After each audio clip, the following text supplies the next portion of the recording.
തമിഴ്നാട് ഗവർണർക്കെതിരായ വിധി കേരളത്തിനും ബാധകമെന്ന് സംസ്ഥാനം സുപ്രീം കോടതിയിൽ.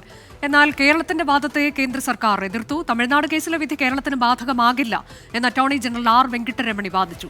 കേസ് പരിഗണിക്കുന്നത് അടുത്ത മാസം 6 മാറ്റി. ബൽറാം നെടുങ്ങാടി വിശദാംശങ്ങളുമായി. ബൽറാം, കേസ് നീട്ടിവെച്ചിരിക്കുകയാണ്. പക്ഷേ ഇതിൽ നേരത്തെ നോട്ടീസ് അയച്ചതാണ്.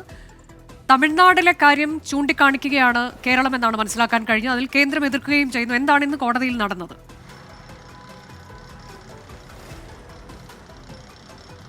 അനുജ, ഇത് രണ്ടാം തവണയാണ് തമിഴ്നാടിന്റെ വിധി കേരളത്തിനും ബാധകമാകണം എന്ന കാര്യം കേരളം സുപ്രീം കോടതിയിൽ അറിയിക്കുന്നത്. ഇന്ന് കേസ് പരിഗണിച്ച ഘട്ടത്തിൽ കേരളത്തിന് വേണ്ടി ഹാജരായ മുതിർന്ന അഭിഭാഷകൻ കെ വേണുഗോപാൽ തമിഴ്നാടിൻ്റെ ഹർജിയിൽ സുപ്രീം കോടതി നൽകിയ ഉത്തരവ് അത് കേരളത്തിനും ബാധകമാണ് എന്ന് അറിയിക്കുകയായിരുന്നു. എന്നാൽ ഈ വിധി വിശദമായി പരിശോധിച്ചു വരുന്നതേ ഉള്ളൂ എന്നാണ് കേന്ദ്ര സർക്കാരിന് വേണ്ടി സോളിസിറ്റർ ജനറൽ തുഷാർ മേത്ത അറിയിച്ചത്. അതേസമയം കേന്ദ്രത്തിന് വേണ്ടി തന്നെ അറ്റോർണി ജനറൽ ആർ വെങ്കിട്ടരമണിയാകട്ടെ തമിഴ്നാട് കേസിലെ വിധി വ്യത്യസ്തമാണ് എന്നും അത് കേരളത്തിന് ബാധകമാകില്ല എന്നും എതിർപ്പ് അറിയിക്കുകയായിരുന്നു.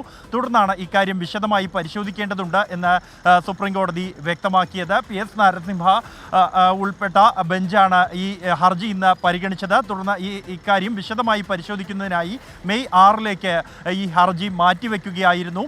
നേരത്തെ ഇതേ ബെഞ്ചിന് മുന്നിൽ ഈ ഹർജി ലിസ്റ്റ് ചെയ്തിരുന്നെങ്കിലും പരിഗണിക്കപ്പെട്ടിരുന്നില്ല. ഇതിന് പിന്നാലെയാണ് ചീഫ് ജസ്റ്റിസ് സഞ്ജീവ് ഖന്നയുടെ ബെഞ്ചിൽ നേരത്തെ തമിഴ്നാടിന് വേണ്ടിയുള്ള തമിഴ്നാട് കേസിലെ വിധി പുറപ്പെടുവിച്ച ബെഞ്ചിലേക്ക് ഈ കേരളത്തിൻ്റെ ഹർജി മാറ്റണം എന്ന ആവശ്യം കേരളം ഉന്നയിച്ചത്. ആ ഹർജി എന്നാൽ മെയ് 13 മാറ്റിവെച്ചിരുന്നു. എന്തായാലും ഇക്കാര്യം ഈ തമിഴ്നാടിനുള്ള സുപ്രീം കോടതി ഉത്തരവ് അത് കേരളത്തിന് ബാധകമാകുമോ എന്ന് സംബന്ധിച്ചുള്ള വിശദമായ പരിശോധനയായിരിക്കും മെയ് 6 ഉണ്ടാകുക.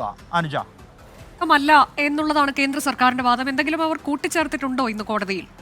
ബൽറാം,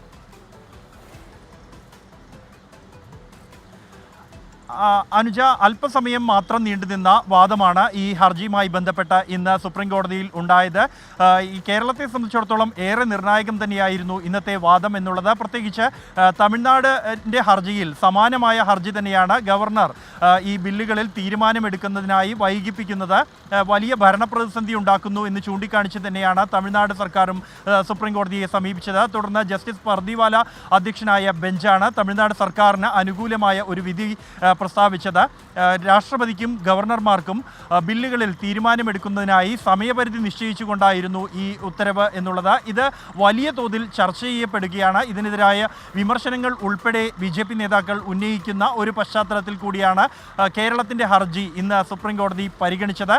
എന്നാൽ ഈ തമിഴ്നാട് കേസിലെ വിധി അത് കേരളത്തിന് ബാധകമാകില്ല എന്നും അത് കേരളത്തിൽ നിന്നും വ്യത്യസ്തമാണ് എന്നും attorney general R Venkataramani supreme കോടതിയിൽ നിലപാട് അറിയിക്കുകയായിരുന്നു. എന്നാൽ അത് കേരളത്തിന് ബാധകമാകുമെന്നും സമയപരിധി സംബന്ധിച്ചുള്ളത് തന്നെയാണ് കേരളത്തിൻ്റെ ആവശ്യം എന്നുമാണ് കേരളത്തിന് വേണ്ടി ഹാജരായ മുതിർന്ന അഭിഭാഷകൻ കെ വേണുഗോപാൽ അറിയിച്ചത്.